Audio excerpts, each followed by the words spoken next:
엄마, 여기서 뭐 하세요? 이거면 될 거 아니? 이 동네에서 구걸이라니. 창피해서 어떡해요? 큰아들이 내민 건 겨우 10,000원짜리 한 장. 어머니, 죄송하지만 저희도 형편이 어려워서요. 다음에 연락 주세요. 둘째 며느리는 아예 문을 닫아버렸습니다. 하지만 청소부로 일하는 고졸 막내딸만은 달랐죠. 엄마, 우리 집은 좁지만 엄마 방은 있어요. 여기서 함께 살아요. 그 순간 제 손에 쥐어진 통장 잔고 2,147억 원. 저는 일부러 거지 행세를 했습니다. 자식들의 진심을 보기 위해서요. 그리고 그날 저는 결심했습니다.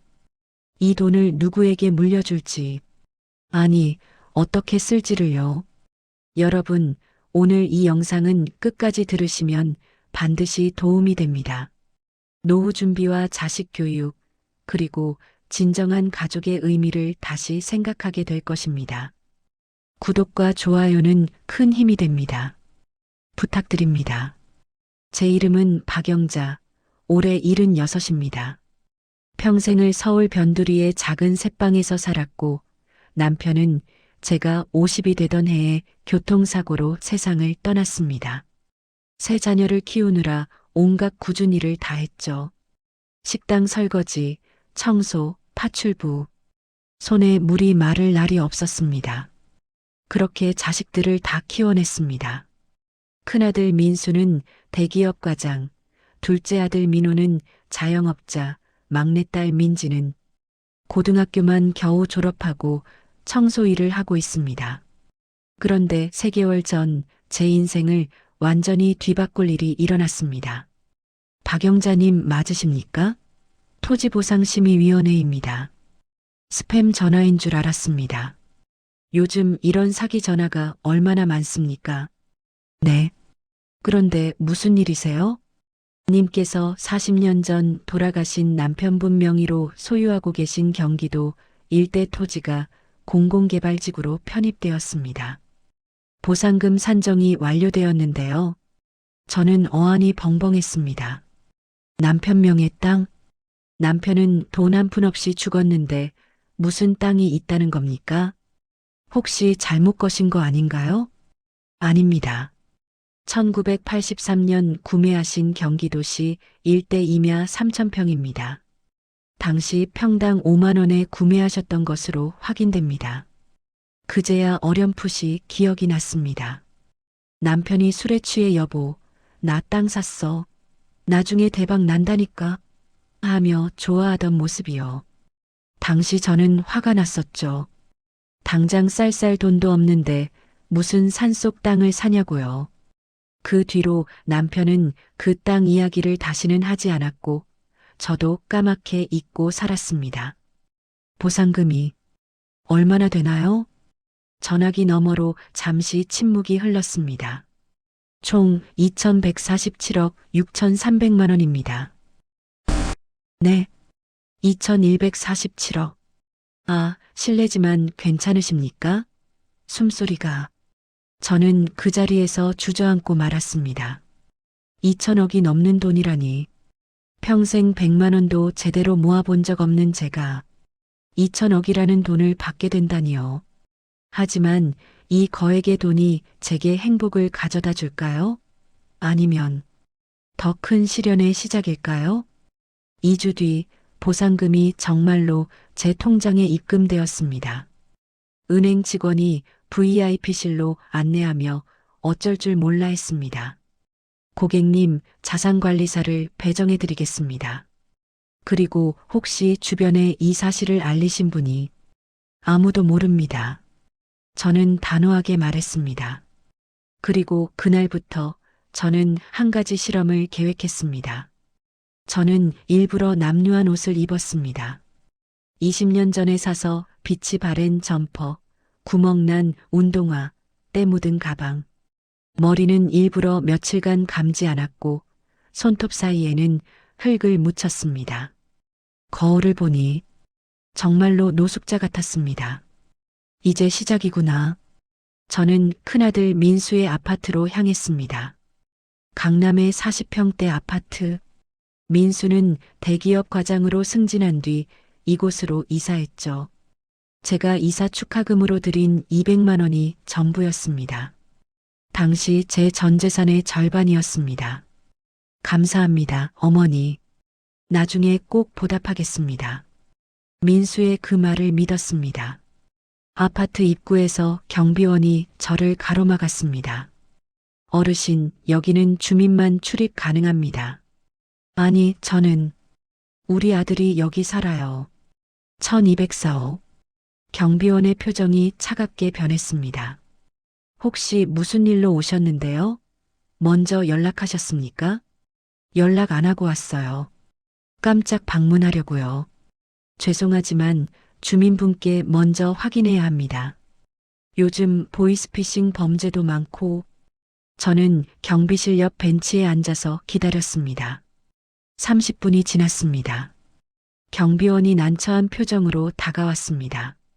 어르신, 1204호 댁에서는 지금 바쁘시다고 합니다. 다음에 연락하고 오시라고요. 가슴이 무너져 내렸습니다.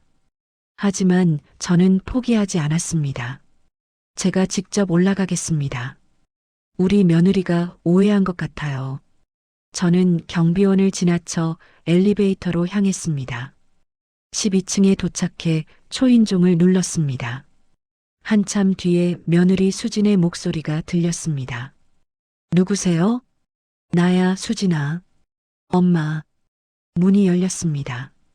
하지만 며느리는 문틈으로 얼굴만 내밀 뿐 안으로 들여보내지 않았습니다. 어머니, 갑자기 왜 오셨어요? 연락도 없이. 미안해. 근처 와서 들렀어. 민수 있니?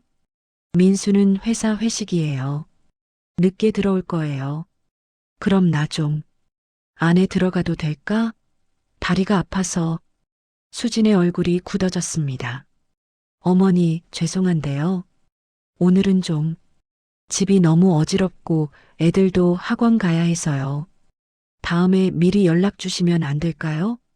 그 순간 안에서 아이들의 웃음소리가 들렸습니다. 제 손주들, 중학교 2학년인 재민이와 초등학교 5학년인 지민이의 목소리였습니다. 엄마, 할머니 왔어요? 할머니. 재민이가 현관으로 달려왔습니다. 재민아, 할머니야. 많이 컸네. 할머니, 왜 이렇게 오랜만에 오셨어요? 엄마, 할머니 들어오시라고 해. 수진이 재민이를 제지했습니다. 재민아, 넌 들어가 있어. 할머니는 바쁘셔서 곧 가실 거야. 저는 며느리의 눈빛을 똑똑히 봤습니다. 경멸, 혐오, 거부감, 제 남루한 차림이 창피한 거였습니다. 수진아, 어머니, 죄송해요. 정말 오늘은 안 돼요. 다음 주에 연락 주세요. 그럼, 쾅, 문이 닫혔습니다. 저는 멍하니 닫힌 문을 바라봤습니다. 복도에는 저만 덩그러니 남았습니다. 30분쯤 지났을까요? 엘리베이터 문이 열리며 큰아들 민수가 나타났습니다. 어머니, 여기서 뭐 하세요? 민수의 얼굴이 창백해졌습니다. 민수야, 엄마가 왔는데 며느리가. 민수가 주변을 두리번거렸습니다. 어머니, 목소리 좀 낮추세요. 여긴 아파트라서 이웃들 눈이 있잖아요. 민수는 저를 비상계단 쪽으로 데려갔습니다. 어머니, 왜 이렇게 오셨어요? 옷도 왜 이런 걸 입고. 경비 아저씨가 노숙자인 줄 알고 신고하려던 참이래요. 미안해, 아들아. 엄마가 요즘 형편이 안 좋아서. 민수가 한숨을 쉬었습니다. 어머니, 저도 요즘 형편이 안 좋아요. 회사에서 구조조정 얘기 나오고 애들 학원비만 해도 한 달에 200 넘게 나가요. 이번 달도 카드값 밀렸어요. 민수는 지갑을 꺼냈습니다. 이거라도 드릴게요. 당장 급하시죠? 10,000원짜리 한 장. 고작 10,000원. 저는 그 돈을 받았습니다. 고맙다, 아들아. 어머니, 그리고 죄송한데 당분간은 좀 연락 안 하시면 안 될까요? 수진이가 요즘 스트레스 많이 받거든요. 어머니까지 신경 쓰면. 알았어. 연락 안 할게. 네, 건강하세요. 그럼 전 들어가 볼게요. 민수는 제게 등을 돌렸습니다. 저는 그의 뒷모습을 바라봤습니다. 제가 밤낮으로 일하며 대학까지 보낸 아들. 제 노후는 전혀 걱정하지 않는 아들. 손에 쥔 10,000원짜리를 내려다봤습니다. 눈물이 났습니다. 저는 아파트를 나와 근처 공원 벤치에 앉았습니다. 요즘 뉴스를 보니 기초연금이 월 40만 원까지 올랐다더군요. 제 나이면 받을 수 있는데 저는 신청한 적이 없었습니다. 자식들이 잘 살고 있으니 괜찮다고 생각했거든요. 하지만 이제 알았습니다. 자식들은 제 노후를 책임지지 않을 거라는 걸.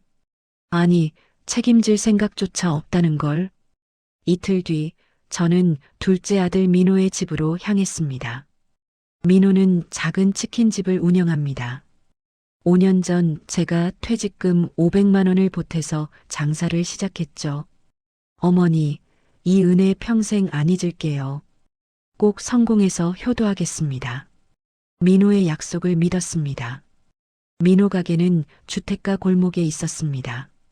오후 2시 장사 준비 시간이었습니다. 가게 안을 들여다보니 민호와 며느리 은희가 튀김옷을 입히고 있었습니다. 저는 가게 문을 열었습니다. 어머니, 민호가 깜짝 놀라 튀김 집게를 떨어뜨렸습니다. 민호야, 엄마야. 민호가 황급히 앞치마를 벗으며 저를 밖으로 데리고 나왔습니다. 어머니, 왜 이렇게 오셨어요? 전화라도 하시지. 전화하면 오지 말라고 할 것 같아서. 민호의 얼굴이 굳었습니다. 어머니, 무슨 일 있으세요? 왜 이렇게... 차림이. 민호야, 엄마가 요즘 너무 힘들어. 집세도 밀렸고 병원비도 내야 하는데. 민호가 난처한 표정을 지었습니다. 어머니, 저도 요즘 장사가 안 돼서 임대료만 해도 한 달에 150만 원이에요. 재료비, 인건비 빼면 남는 게 없어요. 그때 며느리 은희가 나왔습니다. 어머니, 안녕하세요. 은희의 목소리는 차가웠습니다. 은희야. 어머니, 죄송한데요. 저희도 정말 형편이 어려워요. 사실 이번 달 카드값도 못 내서 연체됐어요. 대출 이자만 월 80만 원이에요. 그래도 며칠만이라도. 엄마 좀 재워줄 수 없니? 은희가 민호를 쳐다봤습니다. 민호가 말했습니다. 어머니, 저희 집은 원룸이에요. 애도 둘이고 공간이 없어요. 그리고 솔직히 말씀드리면 우리도 다음 달 임대료 마련이 걱정이에요. 저는 가슴이 무너져 내렸습니다. 500만 원. 엄마가 너 장사 시작할 때 준 돈 있잖니. 은희의 표정이 차갑게 변했습니다. 어머니, 그거 5년 전 일이잖아요. 그동안 저희가 얼마나 힘들게 장사했는데. 그리고 그건 준 거잖아요. 빌린 것도 아니고. 지금 와서 그걸 왜 말씀하세요? 민호가 은희를 제지했습니다. 여보, 진정해. 어머니, 죄송해요. 은희가 요즘 스트레스를 많이 받아서. 아니야, 괜찮아. 엄마가 미안하다. 은희가 말했습니다. 어머니, 솔직히 말씀드릴게요. 형님 댁은 강남에 40평대 아파트 살면서 왜 저희한테만 이러세요? 형님한테 가세요. 저희는 정말 여유가 없어요. 은희야. 그리고 어머니, 막내 동서는요? 민지는 싱글이고 애도 없잖아요. 왜 저희한테만 부담을 지우세요? 은희의 목소리가 점점 높아졌습니다. 민호가 은희를 가게 안으로 데리고 들어갔습니다. 저는 밖에 홀로 남았습니다. 5분쯤 지났을까요? 민호가 나왔습니다. 어머니, 죄송해요. 은희가 원래 그런 사람이 아닌데. 알아, 괜찮아. 민호가 주머니를 뒤졌습니다.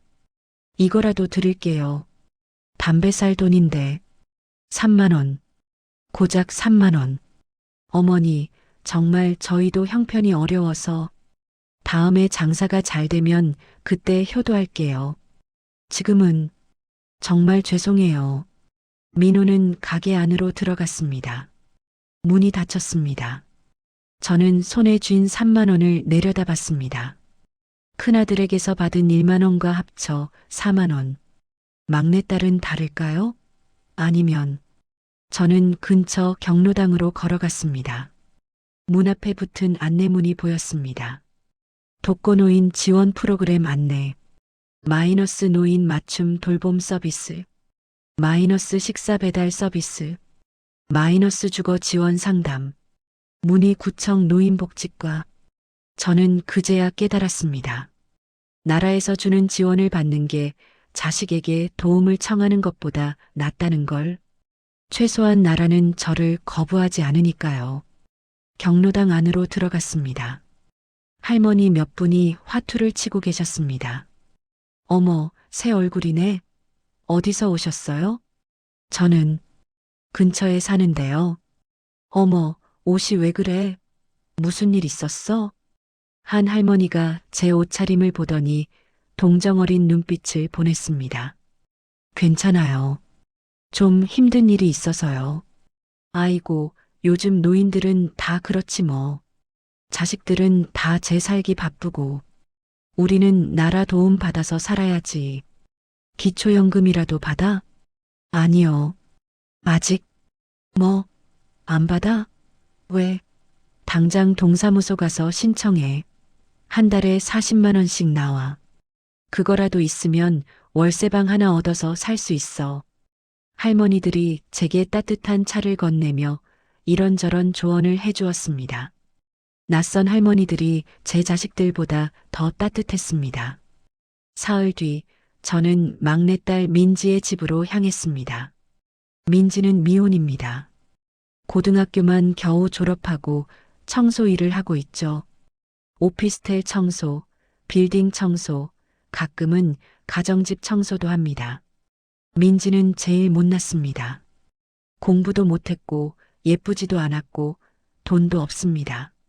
오빠들은 민지를 무시했습니다. 민지는 공부도 못하고 시집도 못 갈 거야. 평생 청소나 하겠지. 민수가 한 말입니다. 하지만 민지만은 제게 매달 10만 원씩 용돈을 보냈습니다. 엄마, 적지만 받아. 내가 버는 거의 전부야. 민지의 월급은 180만 원. 그중 10만 원이면 적지 않은 돈입니다. 민지는 신림동의 작은 고시원에 살고 있습니다. 월세 45만 원짜리 방. 저는 고시원 앞에 섰습니다. 낡은 건물, 좁은 복도, 곰팡이 냄새. 민지는 이런 곳에서 살고 있었습니다. 303호. 문을 두드렸습니다. 누구세요? 나야, 민지야. 엄마. 문이 활짝 열렸습니다. 엄마, 어떻게, 왜 이렇게 오셨어요? 민지가 저를 보더니 눈물을 글썽였습니다. 엄마, 무슨 일 있으셨어요? 왜 이렇게, 옷이 왜 이래요? 민지는 저를 방 안으로 끌어들였습니다. 3평도 안 되는 방. 싱크대, 침대, 작은 책상이 전부였습니다. 엄마, 여기 앉으세요. 물 드릴게요. 민지가 황급히 생수를 따라왔습니다. 민지야, 미안해. 엄마, 무슨 일 있었어요? 오빠들한테 갔다 오셨어요. 어떻게 알았니? 민지가 씁쓸하게 웃었습니다. 엄마 표정 보면 알죠. 오빠들이 또 차갑게 대했나 봐요. 저는 고개를 끄덕였습니다. 민지가 제 손을 꽉 잡았습니다. 엄마, 괜찮아요. 오빠들은 원래 그래요. 엄마, 여기서 저랑 같이 살아요. 여기는 너무 좁잖니. 괜찮아요. 저는 낮에 일하러 나가니까 엄마 혼자 계시면 돼요. 좁아도 괜찮아요. 엄마랑 같이 있으면 저는 행복해요. 민지가 옷장을 열었습니다. 엄마, 옷 갈아입으세요. 제 옷 드릴게요. 그리고 씻으실래요? 공용 샤워실이 있어요. 민지는 저를 공용 샤워실로 데려갔습니다. 그리고 제 등을 밀어주었습니다. 엄마, 많이 힘드셨죠? 이제 괜찮아요. 제가 있잖아요. 눈물이 났습니다. 이 좁은 고시원에 사는 딸이, 월급 180만 원밖에 못 버는 딸이 저를 가장 따뜻하게 대해주고 있었습니다. 씻고 나와 민지의 옷을 입었습니다. 민지는 라면을 끓여왔습니다. 엄마, 이거라도 드세요. 계란도 넣었어요. 저는 라면을 먹으며 울었습니다. 민지도 함께 울었습니다. 엄마, 저는 가진 거 없어요. 돈도 없고 좋은 집도 없어요. 하지만 엄마는 제가 모실 거예요. 오빠들은 돈은 많아도 마음이 없잖아요. 민지야, 엄마, 내일 당장 이사 오세요. 짐 가지러 같이 갈게요. 여기 좁지만 우리 둘이 살 수 있어요. 민지는 진심이었습니다. 저는 민지를 꽉 안았습니다.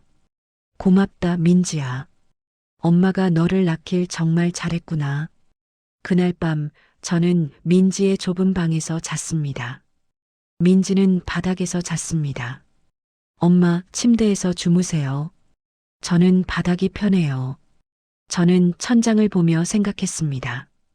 이제 결정할 때가 됐다고. 이 2천억 원을 어떻게 쓸지. 다음 날 아침 민지가 출근 준비를 했습니다. 엄마, 저 일 갔다 올게요. 냉장고에 김밥 있어요. 드세요. 저녁에 맛있는 거 사올게요. 민지가 나간 뒤 저는 스마트폰으로 주거 복지 제도를 검색했습니다.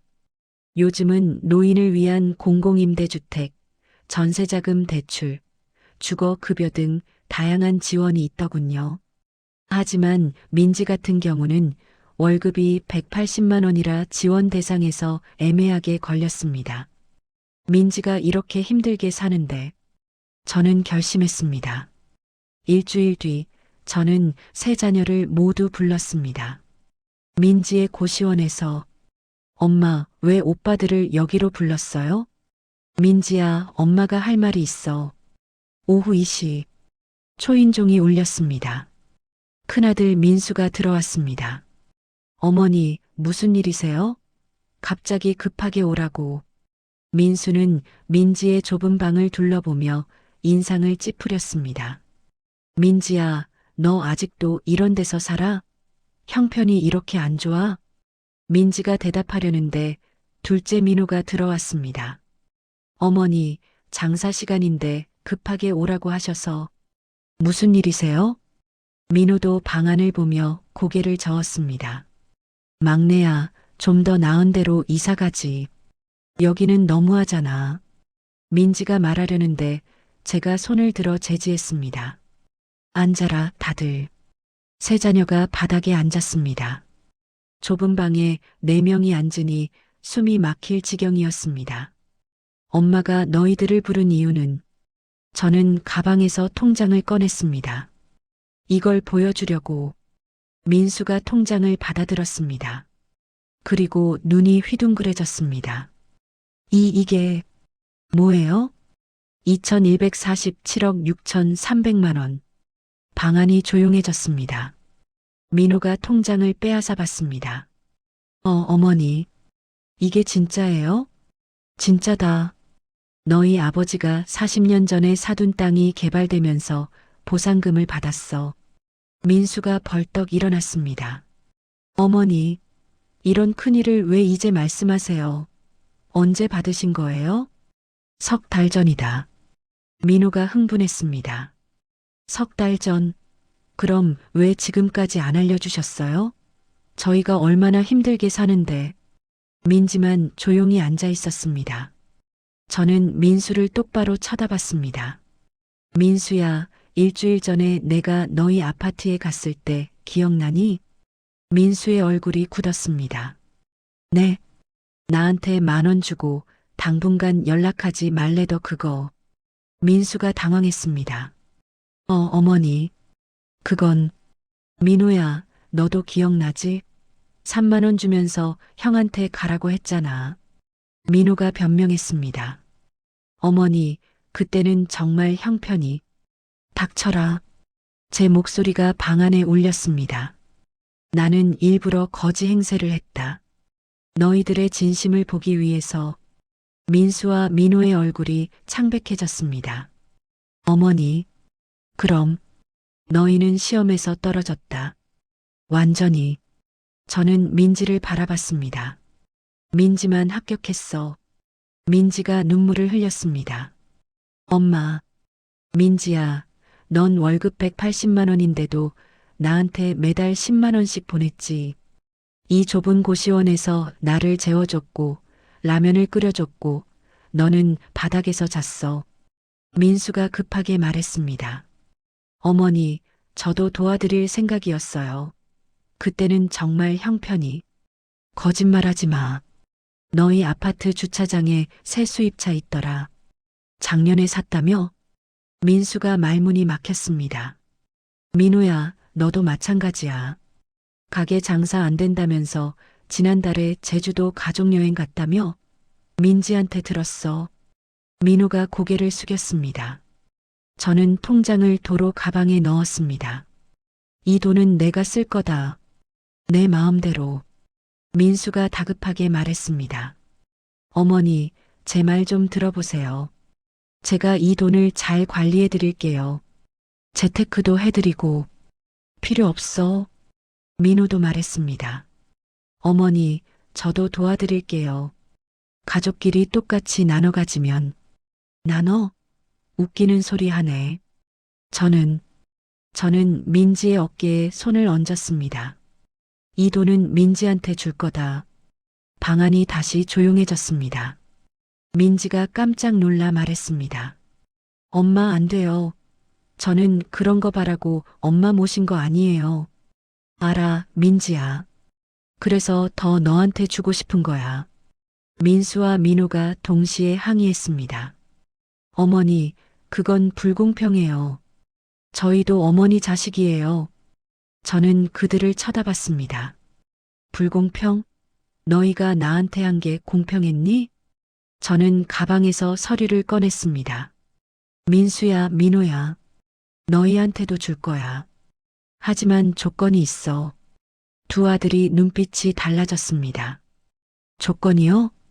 첫째, 앞으로 3년간 매달 나한테 100만 원씩 생활비를 보내라. 지금까지 못다한 효도를 하는 거야. 민수가 난색을 표했습니다. 100만 원이요? 그건 너무. 너희가 돈 없다고? 새 차 팔면 되잖아. 제주도 여행 안 가면 되잖아. 학원비 줄이면 되잖아.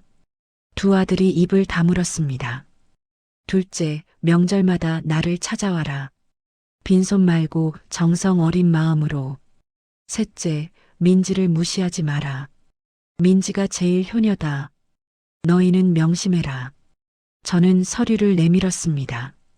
이 조건을 3년간 지키면 너희한테 각각 10억씩 줄 거다. 10억? 민수와 민호의 눈이 반짝였습니다. 정말요? 대신 한 번이라도 어기면 단 한 푼도 안 준다. 알겠니? 두 아들이 서류를 받아들었습니다. 그리고 민지한테는. 저는 민지를 바라봤습니다. 50억을 줄 거다. 지금 당장. 민지가 깜짝 놀라 손을 저었습니다. 엄마, 안 돼요. 너무 많아요. 민지야, 넌 받을 자격이 있어. 가진 것 없으면서도 나를 받아줬잖아. 하지만 엄마, 그리고 이 돈으로 좋은 집 사서 나랑 같이 살자. 내가 원하는 거 다 하면서 살자. 민지가 울기 시작했습니다. 엄마, 고마워요. 민수가 항의했습니다. 어머니, 그럼 50억은 너무 불공평한 거 아니에요? 저희는 10억인데. 저는 민수를 노려봤습니다. 불공평? 민지는 조건 없이 주는 거고 너희는 3년 동안 효도해야 받는 거야. 그것도 불공평하니? 민호가 말했습니다. 그래도 형평성이. 형평성? 민지는 월급 180만 원인데 매달 10만 원씩 나한테 보냈어. 너희는 월급이 훨씬 많은데 단 10만 원도 안 보냈잖아. 그게 형평성이야? 두 아들이 할 말을 잃었습니다. 저는 계속 말했습니다. 그리고 나머지 돈은 내가 쓸 거야. 나머지요? 2천억 중에서 70억을 너희한테 주면 1,930억이 남잖아. 민수가 계산기를 두드렸습니다. 네, 맞네요. 어쨌든 나머지 돈은 내가 의미 있게 쓸 거야. 어떻게요? 첫째, 노인복지센터를 만들 거야.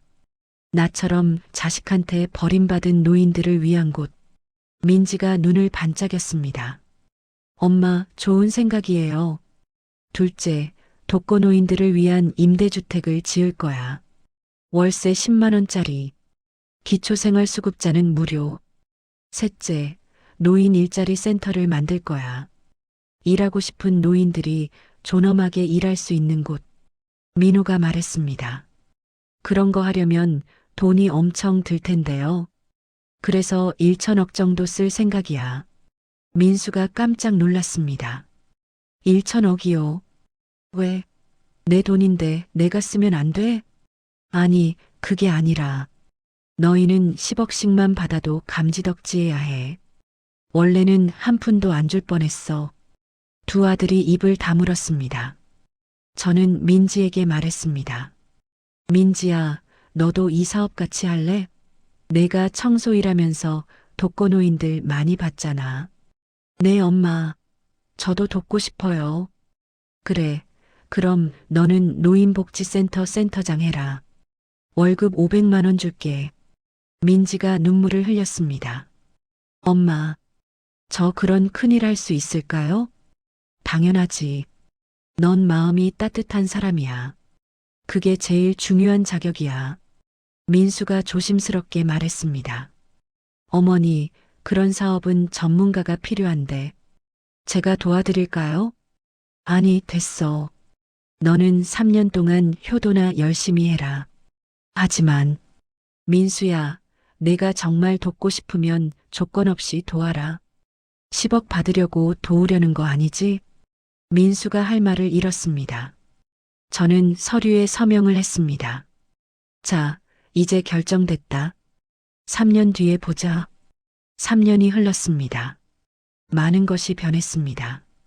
저는 민지와 함께 서울 외곽에 노인복지센터를 열었습니다. 영자 할머니 복지센터. 300명의 독거노인이 이곳에서 식사를 하고 건강검진을 받고 일자리를 찾습니다. 민지는 센터장으로서 정말 훌륭하게 일하고 있습니다. 할머니, 오늘 식사 맛있게 드셨어요? 민지 센터장님 고마워요. 당신 덕분에 우리가 살아요. 민지는 매일 노인들과 함께 밥을 먹고 이야기를 듣고 필요한 것을 챙깁니다. 저도 매일 센터에 나와서 봉사를 합니다. 영자 씨, 오늘도 일찍 오셨네요? 당연하죠. 여기가 내 집인데. 센터 옆에는 10층짜리 노인 임대 아파트도 지었습니다. 1인실 200가구. 월세는 10만 원, 기초생활수급자는 무료입니다. 입주자들이 감사 인사를 전해옵니다. 영자 할머니, 제 인생의 은인이세요. 이제 겨울에 따뜻하게 잘 수 있어요. 뭐려? 우리끼리 도와야죠. 노인 일자리 센터도 대성공이었습니다. 단순 노무직이 아니라 노인들의 경험을 살린 일자리들입니다. 상담사, 수리기술자, 요리 강사, 텃밭 관리자. 70대 할아버지가 말씀하셨습니다. 나도 아직 쓸모 있는 사람이구나. 이 나이에 다시 일할 수 있다니. 저는 이 모든 걸 보며 행복했습니다. 돈을 쓰는 게 이렇게 기분 좋은 일인지 처음 알았습니다. 그리고 큰아들 민수와 둘째 민호는 3년간 약속을 지켰습니다. 매달 100만 원씩 생활비를 보냈고 명절마다 찾아왔습니다. 처음 1년은 억지로 하는 티가 났습니다. 어머니, 이번 달 생활비 보냈어요. 네, 받았어. 그럼 전 가볼게요. 민수는 인사만 하고 갔습니다. 2년 차부터는 조금 달라졌습니다. 어머니, 요즘 건강은 어떠세요? 응, 괜찮아. 복지센터는 잘 돌아가요? 응, 민지가 잘하고 있어.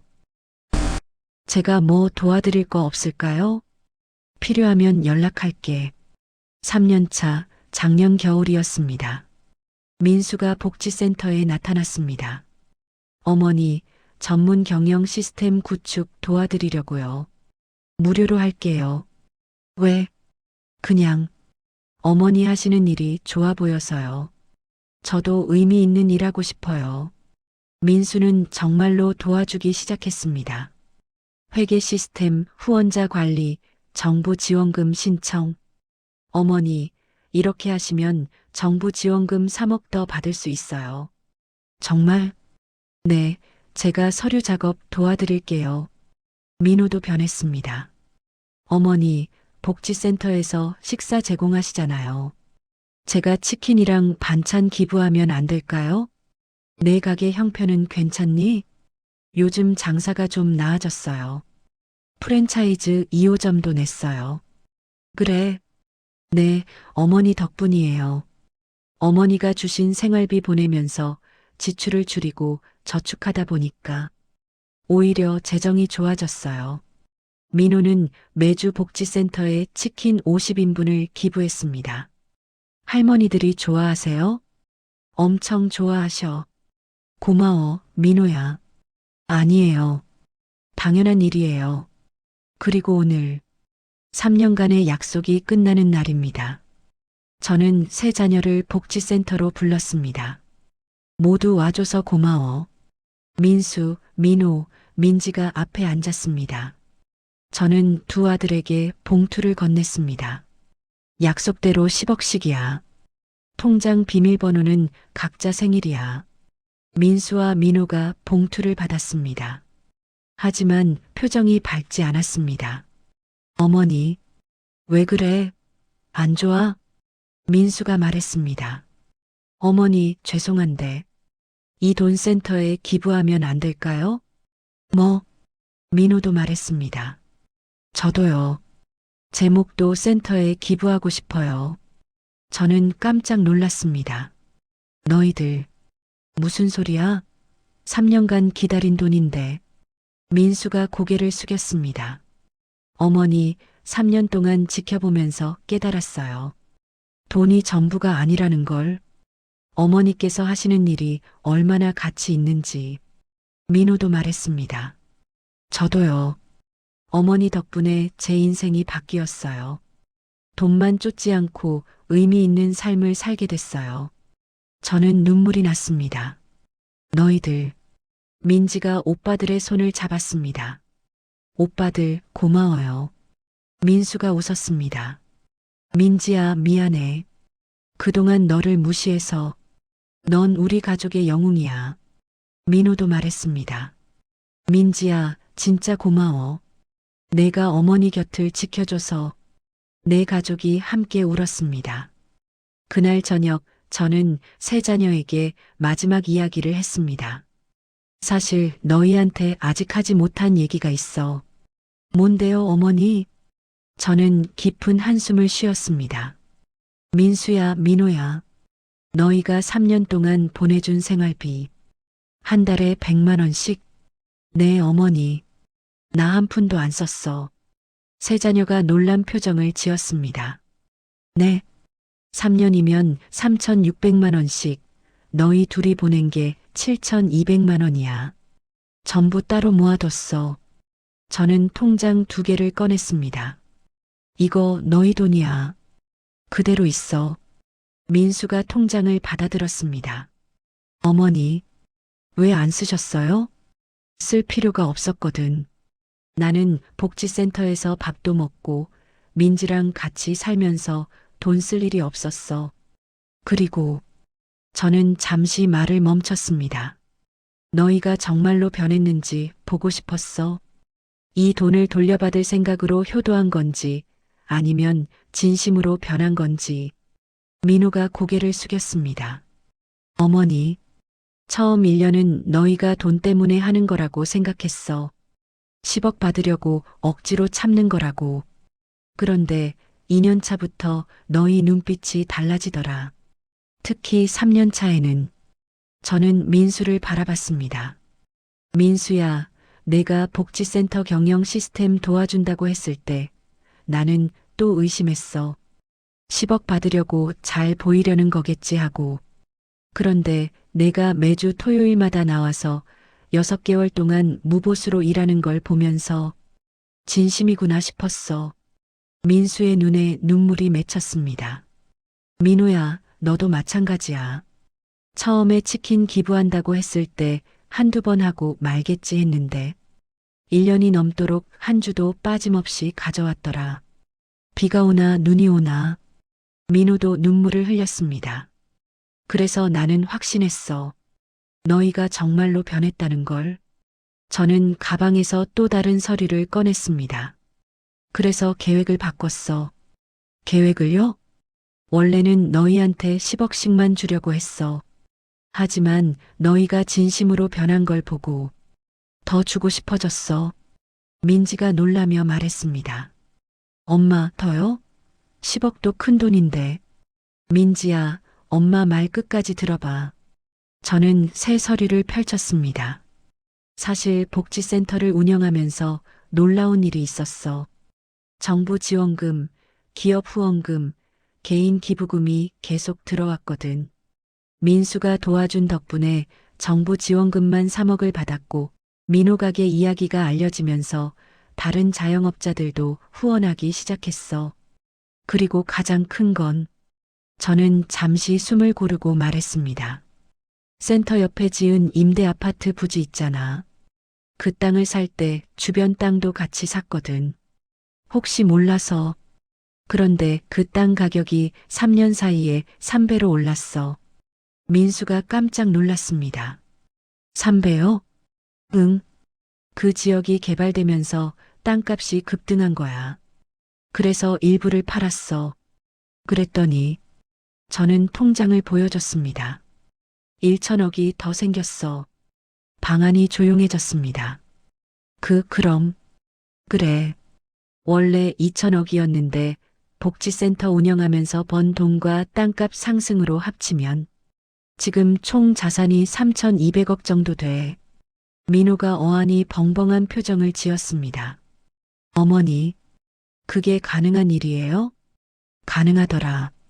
이상하게 복지센터 하면서 하는 일마다 잘 풀렸어. 마치 하늘이 돕는 것 같았지. 저는 미소를 지었습니다. 아마 너희 아버지가 하늘에서 도와준 게 아닐까 싶어. 이제 제대로 쓰이는구나 하면서 민지가 손으로 입을 가렸습니다. 엄마, 그래서 말인데 저는 새 서류를 내밀었습니다. 원래 계획대로 너희한테 10억씩 주는 게 아니라 각각 30억씩 주려고 해. 30억이요. 응. 너희가 진심으로 변했으니까. 그리고 이 돈으로 너희도 각자의 방식으로 사회에 기여했으면 좋겠어. 민수가 황급히 손을 저었습니다. 어머니, 아니에요. 저는 10억도 과분해요. 아니, 솔직히 말하면 이제는 돈이 중요하지 않아요. 민호도 고개를 끄덕였습니다. 저도 그래요. 어머니 일 도우면서 깨달았어요. 돈보다 더 중요한 게 있다는 걸. 하지만 저는 고개를 저었습니다. 아니야. 너희한테 주는 게 아니라 너희를 통해서 더 많은 사람들을 돕고 싶은 거야. 무슨 말씀이세요? 민수야, 너는 경영 전문가잖아. 이 30억으로 사회적 기업을 만들어봐. 노인들에게 일자리를 주는 기업. 너의 재능을 사회를 위해 쓰는 거야. 민수의 눈이 반짝였습니다. 민호야, 너는 치킨 프랜차이즈를 하고 있잖아. 이 30억으로 희망 프랜차이즈를 만들어봐. 형편이 어려운 사람들에게 창업 기회를 주고 수익의 일부는 복지에 쓰는 거야. 내가 이미 하고 있는 일을 더 크게 하는 거지. 민호가 눈물을 흘렸습니다. 그리고 민지. 저는 민지의 손을 잡았습니다. 넌 이미 50억을 받았지만 한 푼도 안 썼더라. 전부 재단 통장에 넣어뒀지? 민지가 고개를 끄덕였습니다. 저는 필요한 게 없어요, 엄마. 엄마랑 같이 있으면 그걸로 충분해요. 알아. 그래서 너한테는 50억을 더 줄 거야. 총 100억? 엄마, 이 100억으로 전국의 복지센터를 20개 더 만들어. 너는 이미 충분히 자격이 있어.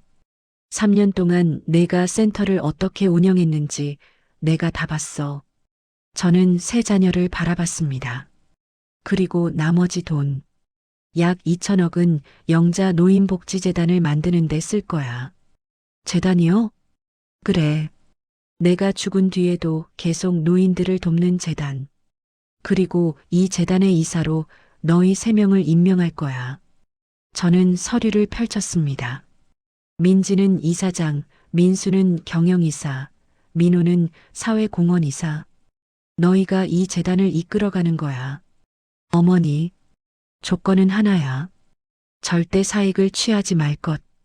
이 재단은 오직 노인들을 위한 거야. 그리고 너희 자녀들, 그러니까 내 손주들에게도 이 정신을 물려줘라. 민수가 무릎을 꿇었습니다. 어머니, 정말 죄송해요. 3년 전에 어머니를 문전박대했던 거 평생 잊지 못할 거예요. 민호도 무릎을 꿇었습니다. 어머니, 저도요. 어머니한테 고작 3만 원 드렸던 거 생각만 해도 부끄러워요. 저는 두 아들을 일으켰습니다. 이제 됐어. 너희는 이미 충분히 변했어.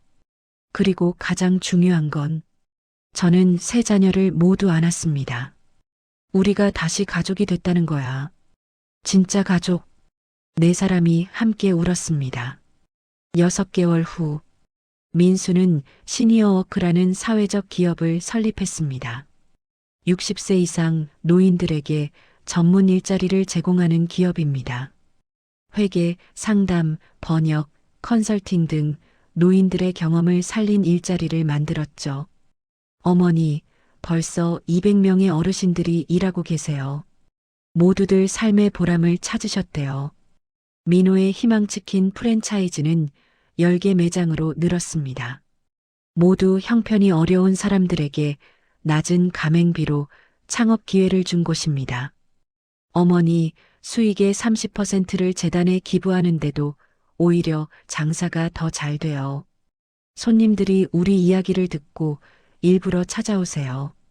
민지의 노인복지센터는 전국 15개로 확대되었습니다. 엄마, 이번 달에 부산, 대구, 광주에 센터가 추가로 열려요. 내년이면 20개 목표를 달성할 수 있을 것 같아요. 영자 노인복지재단은 언론의 주목을 받았습니다. 기적 같은 이야기입니다.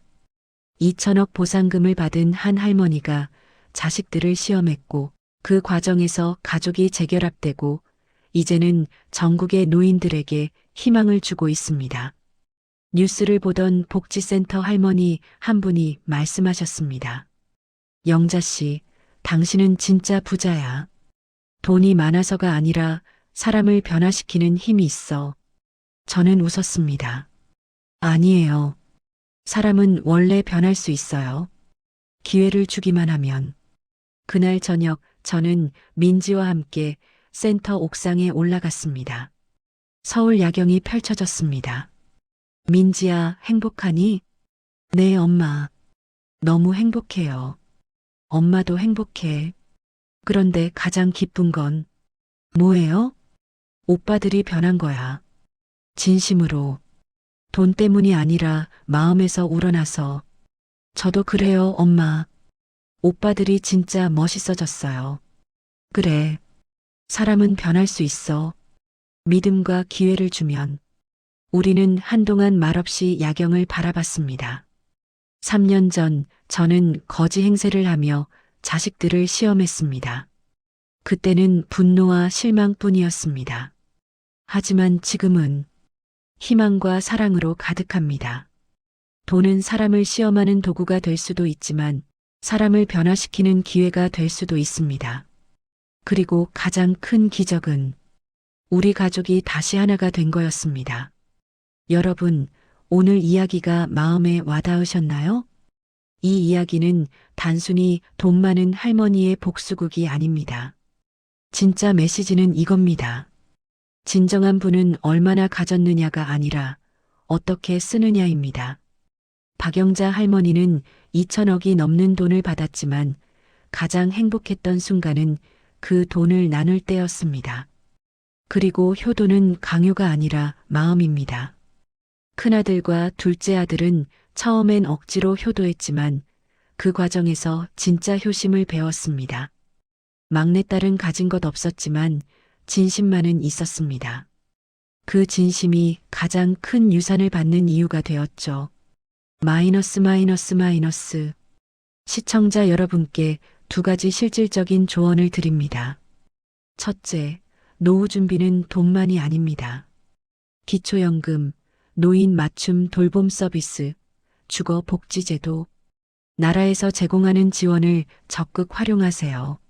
자식에게만 의존하지 마시고 스스로 준비하세요. 그리고 혹시 주변에 어려운 노인이 계시다면 작은 관심이라도 보여주세요. 둘째, 자식을 키우는 부모님들께 자식에게 물질만 주지 마세요. 진짜 가치, 나눔의 기쁨, 효도의 의미를 가르쳐 주세요. 그게 진짜 유산입니다. 마이너스. 오늘 영상이 도움이 되셨다면 구독과 좋아요 부탁드립니다. 댓글로 여러분의 생각도 나눠주세요. 나는 이렇게 효도하고 있다. 우리 부모님께 이런 걸 해드리고 싶다. 여러분의 이야기가 다른 분들께도 큰 감동이 됩니다. 그리고 혹시 주변에 노인 복지에 관심 있는 분이 계시다면 이 영상을 공유해 주세요. 다음 영상에서 또 만나요. 건강하시고 행복하세요. 감사합니다.